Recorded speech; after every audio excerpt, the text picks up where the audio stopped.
Assalamualaikum warahmatullahi wabarakatuh. Selamat berjumpa kembali dengan Bulia pada pembelajaran kali ini. Pada kesempatan ini kita akan belajar materi gabungan yaitu pada tema 1, subtema 2, pembelajaran 1 dan 2. Kali ini kita akan belajar mengetahui aktivitas manusia yang memanfaatkan organ-organ manusia secara rinci. Kita juga akan menentukan ide pokok setiap paragraf dalam bacaan. Kita juga akan mengembangkan ide pokok menjadi sebuah paragraf, lalu mempelajari tulang sebagai salah satu organ gerak manusia, dan kita juga akan mengolah informasi dari bacaan dan menentukan ide pokok dari setiap paragraf. Lalu kita akan menyebutkan dan menunjukkan berbagai jenis tulang organ gerak pada manusia. Sebelum mulai belajar, mari kita berdoa terlebih dahulu. Mari kita membaca basmalah bersama-sama. Bismillahirrohmanirrohim. Mengidentifikasi ide pokok dalam teks. Ide pokok merupakan inti permasalahan dari sebuah teks. Sebuah teks biasanya terdiri atas beberapa paragraf. Setiap paragraf memiliki ide pokok yang berbeda. Untuk memudahkan dalam mengidentifikasi ide pokok, kamu dapat menggunakan tabel. Nah, sekarang kalian buka buku tema 1, halaman 58. Mari kita baca teks bersepeda bersama-sama. Bersepeda merupakan kegiatan yang menyenangkan sekaligus menyehatkan. Sepeda bisa dikatakan sebagai alat transportasi darat yang murah, praktis, dan mudah dikendarai. Banyak orang memanfaatkan sepeda untuk pergi ke kantor, sekolah, pasar, dan lain-lain. Sepeda juga ramah lingkungan karena tidak menggunakan bahan bakar minyak sehingga tidak menimbulkan polusi. Selain itu, dengan bersepeda juga dapat menjaga dan meningkatkan kesehatan tubuh kita. Bersepeda dapat mengencangkan otot-otot tubuh. Bersepeda tidak hanya melibatkan bagian kaki saja. Bahkan banyak orang yang menganggap bersepeda hanya dapat mengencangkan otot bagian betis dan paha saja. Namun sebenarnya, bersepeda merupakan latihan fisik yang hampir melibatkan seluruh bagian tubuh. Selain memperkuat otot kaki dan paha, bersepeda secara rutin juga akan mengencangkan otot-otot bagian belakang, pinggul, dan lengan. Jika bersepeda secara rutin, kesehatan jantung kita akan tetap terjaga. Selama bersepeda, jantung berdetak lebih cepat dari biasanya. Efek positif terhadap jantung ini tentunya juga akan membawa efek-efek positif lainnya, seperti melancarkan peredaran darah dan oksigen. Dengan bersepeda, kita bisa terhindar dari munculnya gangguan-gangguan berkaitan dengan jantung dan peredaran darah dalam tubuh. Salah satu pilihan yang bijak untuk menjaga stamina dan daya tahan tubuh adalah dengan bersepeda. Bersepeda secara rutin dapat meningkatkan stamina dan daya tahan tubuh. Hal ini akan membawa kamu selalu bugar dan berenergi setiap harinya. Timbunan lemak-lemak dalam tubuh kita yang menyebabkan kegemukan akan terbakar dan lambat laun akan hilang. Tubuh kita pun akan kembali menjadi ideal. Oleh karena bisa membakar kalori dalam tubuh, maka bersepeda juga dapat menurunkan risiko terkena penyakit diabetes. Penyakit diabetes disebabkan karena tingginya kadar gula dalam darah. Kadar gula dalam darah bisa tinggi karena gula atau glukosa yang biasa kita konsumsi setiap hari dalam tubuh kita berubah menjadi kalori dan tidak mampu kita ubah menjadi energi. Timbunan kalori tersebut akan memicu meningkatnya kadar gula dalam darah. Adapun penyakit diabetes sendiri bisa menjadi penyebab munculnya penyakit-penyakit lainnya, seperti jantung, stroke, kulit, mata, ginjal, dan penyakit lainnya. Manfaat bersepeda lainnya adalah mengurangi stres. Seperti yang telah dijelaskan di atas, bahwa bersepeda merupakan kegiatan olahraga yang menyenangkan. Bersepeda memberikan hiburan tersendiri bagi kita.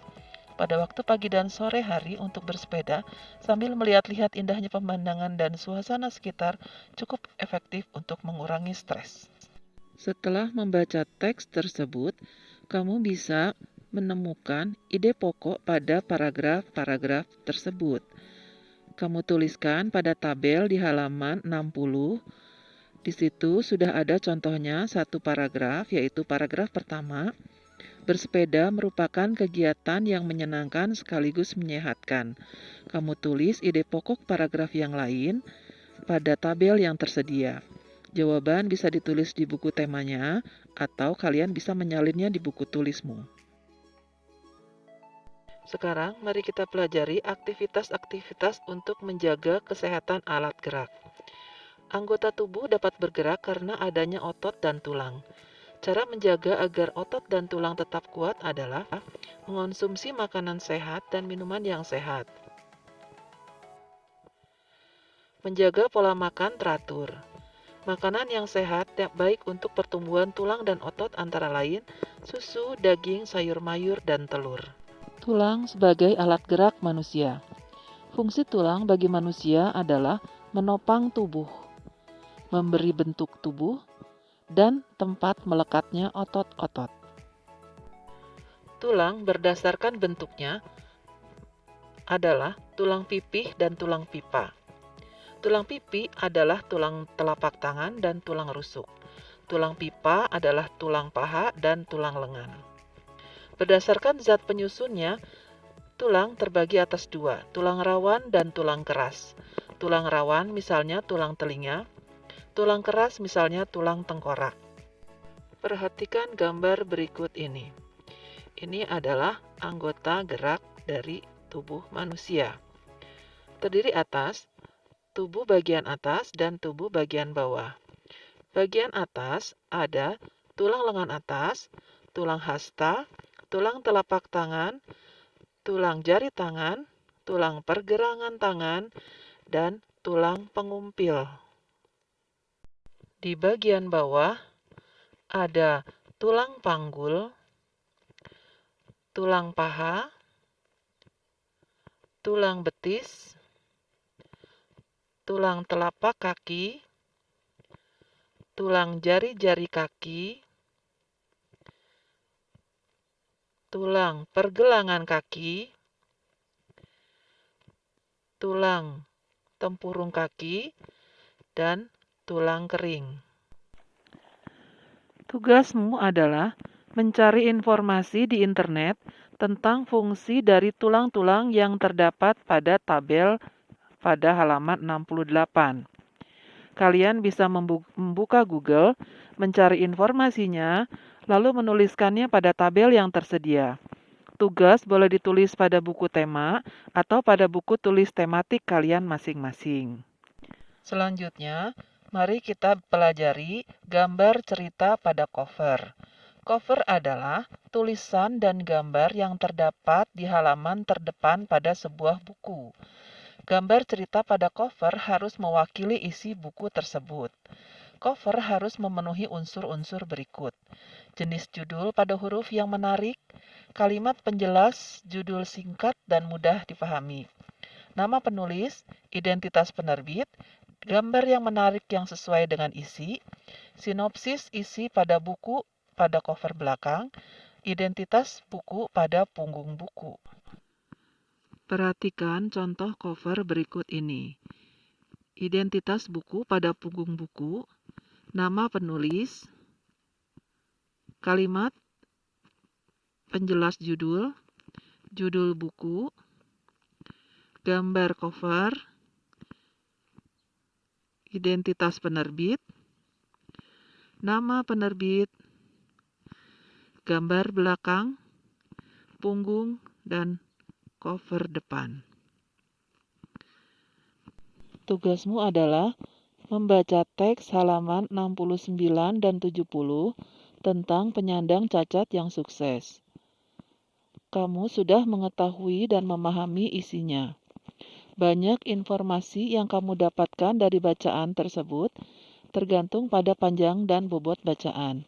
Tentunya akan berbeda informasi yang kamu dapatkan dengan membaca teks karangan dengan membaca buku. Buatlah gambar pada cover atau sampul buku. Kamu dapat membuatnya berdasarkan isi bacaan yang berjudul Penyandang Cacat yang Sukses. Gambar bisa difoto lalu digabungkan dengan tugas yang tadi sudah diberikan.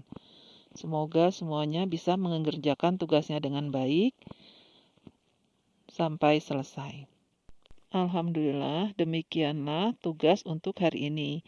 Jangan lupa tetap terapkan 3M dimanapun kalian berada.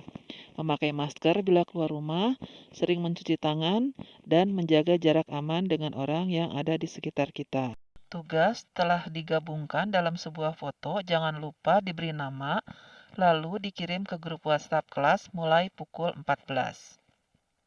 Terima kasih sudah menonton video ini sampai selesai.